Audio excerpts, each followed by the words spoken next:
What's up everybody, Michael Gardiner here. In today's video, we're going to talk about how you can use LinkedIn Jobs to get clients for your agency or even as a freelancer. Now, for some context, if you're new to the channel, my name is Michael Gardiner. I have been building agencies and traveling the world while doing so since 2015. And on this channel, I share all the unique ways that you can get clients and improve your sales process to score more deals and create the income that you desire. So let's go ahead and get into the video. Now, we're going to be covering 5 different things. The first being why you should use a LinkedIn to get clients, specifically LinkedIn jobs. The second being how you can define your search, so how you can search for jobs that are good to reach out to. The third being actually building your list of contacts. The fourth being how you can write your script and what platform you should use to do that outreach. And last, we'll talk a little bit about taking these calls. So first, what is LinkedIn Jobs? LinkedIn Jobs is just a job board. If I have a company and I want to hire somebody for a job, I can put my job up on LinkedIn Jobs, where obviously there's a lot of professionals on LinkedIn and people can apply to those jobs. So you might be thinking, why would we use a job board to try to get clients when we don't want a job? We want to have clients, even on a retainer basis, project basis. Well, there's 3 main reasons. One is targeting. These businesses have already classified themselves that they need a service that you have a solution to. If someone is hiring a video editor, they need video editing. That is the number one. Number 2 is budget. You're likely going to be less expensive as a freelancer or agency than the amount that they would be spending to hire someone full time, especially for high value skills. People are expecting to pay 50 to 100K for full-time roles, where you might be able to solve that for 1 to 3K a month as an agency or a freelancer. And the third is intent. Not only do we know they need your solution, but they are intending on hiring for it now or in the near future. So we have people who want what you can provide, they have the budget, and they have high intent because they want to move forward now. So those are 3 of the reasons that I really like to use LinkedIn job boards as well as other job boards to build out campaigns. These people are going to be much more qualified than if you're to build a list of just random people where you don't know their intent. Now, the first step is going to be defining your search terms. So on the LinkedIn Jobs website, you want to go ahead and figure out what terms can you search to find the most amount of jobs. Now, this search engine is going to require you to have a few different terms. For example, if you offer Facebook ads, well, you need to look up Facebook ads, meta ads, media buying, social media advertising, digital marketing, PPC specialists, and other keywords that relate, because not everybody's going to use the exact term Facebook ads. Now, if you own an agency or do freelancing where you have multiple services, let's say you do Facebook ads and SEO and web design, then you can choose your top priority services and you can create a unique list where you have, let's say, 5 main services you want to promote and you have 5 to 10 keywords under each of those. However, I would recommend just starting with 1, getting really good there, and going from that. Now, the next thing you're going to want to do is build out your list. So this will be the list of people that you're actually going to be reaching out to. Now, within LinkedIn Jobs or any other job platform, this isn't specific to LinkedIn. You can do this for Indeed or whatever. LinkedIn is just for title purposes. You can use the native filters they have. So they're going to let you filter by jobs that are going to be hiring in specific locations or remote in certain industries, certain company sizes, certain salary ranges, etc. So you can use these filters to create a list that's more specific to yourself and the services you provide to make sure you have the highest quality contacts. Now, there's a few filters that I specifically like to use when running these campaigns. You don't need to use these, but I just want to share. One of them is going to be a specific campaign for people who are hiring on a contract level. So if I go to LinkedIn Jobs, I've searched up media buying, for example. I can go to all filters and I can filter down here. Let's see, there should be an option for contract. So if someone's looking to hire a contractor, that is what you are as a freelancer or an agency. So if you put this filter on, it'll show you jobs that have indicated they are okay hiring on a contract basis. Now, this will limit results a lot, so you don't need to only do this, but these would be, for example, the prospects in your list that you do personalization to, or the other ones have a more generalized script, as one example. So I could go ahead and plug on that and search, and it will narrow down my results. Another option I like to do is going up here to the United States and putting remote. Because if a company is going to be hiring a full-time role and you're trying to convince them to hire you as an agency, if you're used to having people in their office, they're going to be much less likely than a company who's used to having remote employees, because going from a remote employee to an agency or a contractor, or freelancer, it's not that much of a difference.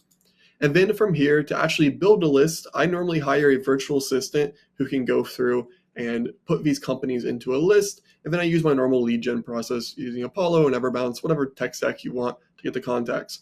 Or you could hire someone on Upwork or Fiverr, normally about 20 to 40 cents to actually go ahead and build these lists out. This video won't be focused around how to build a lead list, but there's a bunch of other content about that on YouTube. Or if you want to see the exact way we do it, down below at b2boutbound.io, that is my training program where I show all the ways that I book sales calls and every step in between. So if you want to see full documentation on how we've built a full in-house list building team, that is the place to go. Now we're getting to the fun part, which is going to be writing your outreach script. Now, for writing your outreach script, you need to know what medium you're going to be reaching out to. So what platform? Now, you want to use one that's going to make the most sense considering who you're selling to. If you are selling to, let's say, home service businesses, an Instagram DM probably doesn't make sense. Now, for most people, it's likely going to be LinkedIn, cold calls, or cold email. However, for this video, I'm going to be focusing on cold email, as that is what I have the most experience in, and that is what I built my business around, Done For You meetings, where we do cold email for over 200 companies. So we're going to focus on cold email, as I've run this campaign for a lot of different companies. Now, when we're doing outreach, regardless of the medium, we have two options. Option A is going to have no mention of a job, with the goal of having perfect timing.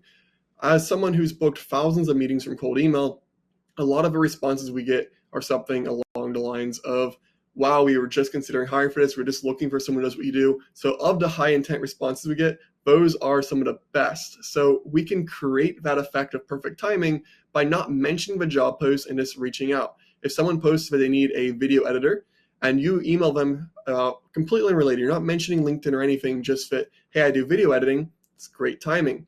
You could also mention the job. This is going to be where you actually mention the job in your outreach, and you explain to them that you can be cheaper than a full-time hire or a better solution. So both of those options are good. I've done both. I don't really have a preference. I think both work.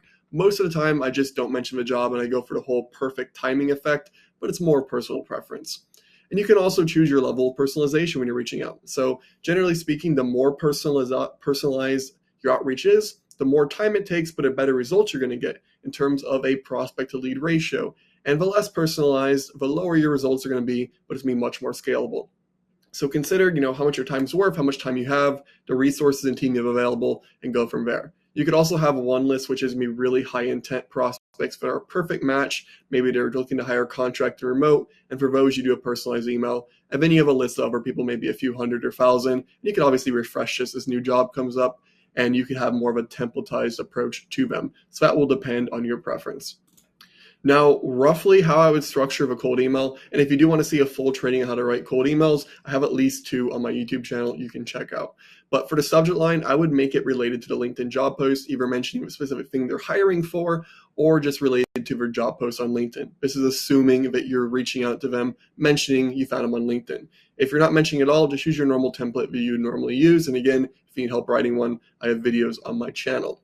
So the first part of the email I would have is a mention of a job post. Second part would be a soft introduction to yourself. The third thing would be a case study or social proof. Fourth thing would be light value-oriented call to action. That is a typo. And then we'd have a signature. So let's say that somebody was going to be hiring a media buyer. Roughly speaking, mentioning the job post, we could say, hey, first name, I came across your job post on LinkedIn looking to hire a media buyer for company name. I'm Michael, and I wanted to reach out because I think I could really help you fill that hole in your company, as I have 7 years of media buying experience and I've worked with a lot of similar companies. For example, I've worked with names like X, Y, and Z and have managed over $50,000 in budget. Call to action. Now, I do work as a contractor as opposed to looking for full-time employment. However, I think it'd be a great fit, and I was wondering if I could record a 5-minute video sharing more about myself as well as a few tactical ideas for company name. Signature. Thank you, Michael. Company name. P.S. If you're interested to talk right away, book a call here. Not a perfect cold email, but we have, again, relevance, mentioning a job post, soft introduction because we are applying per se. We have a case study or social proof, a light value-oriented call to action because, again, these people aren't necessarily looking for an agency and we're inserting that, so we want to add some value, make it soft-hearted, and then we have our signature. Pretty simple, straightforward, and it works quite well.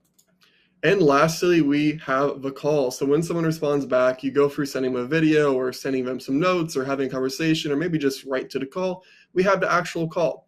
And again, there's two options here. If we're not mentioning the job post and going for perfect timing, it's generally going to be harder to get the meeting, but it's going to be an easier sales call. And for this, I don't need to talk about it too much because it's going to be the same thing you normally do in your sales process. Now, for option B, where you're mentioning the job and you're suggesting an alternative solution as a freelancer, contractor, agency, it's going to be easier to get the meeting, but it's going to be harder to get the sale. Because on that call, you need to go over objections on, what can you do or not do that a full-time employee would? Because realistically, you're probably not going to fill in every blank that a full-time employee would in terms of, someone being part of a team and doing random administrative tasks. So you need to sell yourself that you are a good fit, maybe a lower cost, more flexible, and you need to go over those objections. So it will be a little bit more difficult, but it's certainly worth it to test out.